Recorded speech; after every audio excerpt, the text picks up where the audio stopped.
काका बताओ। ये का फटाफट एकदम पूरा चिकन कर दो क्योंकि बरखा का टाइम आएगा है। हाँ। तो पानी में भर जाए।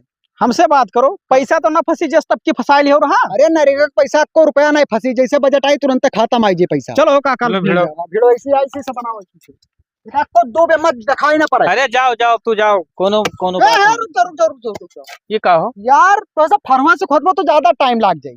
हाँ वो तो बात है। तो हम सोचे थे जेसीबी से करवाई थी। ये का है भैया, तो हमरे का करब? तो सब घरे जाओ अपन काम करो और का तो पैसा पैसा पाई जाबो ना। चलो तब का यार, ऐसे बढ़िया जब घर बैठे पैसा मिली तब। ठीक है ठीक। सुनो सुनो सुनो सुनो। अब का होई गए? आखिर घर जाबो सत्यारे रहबो तो एक काम करो, चलो हमरे घर आठो घूर का जा है वह लदवा दो ट्रेन खेतों में फेंकवाई दी। तो हर दिमाग खराब है हमरे, सब घूर बहावे ने दिखाई थे, नरेगा काम दियो तो ये का नहीं करबो। वो सब हमरे नहीं करी चोरी थे। अरे घोरवा वाला भैया हमार। अरे यार घूर बहाए करते हमरे बनाहन, हटो ऐसे से। चलो काका।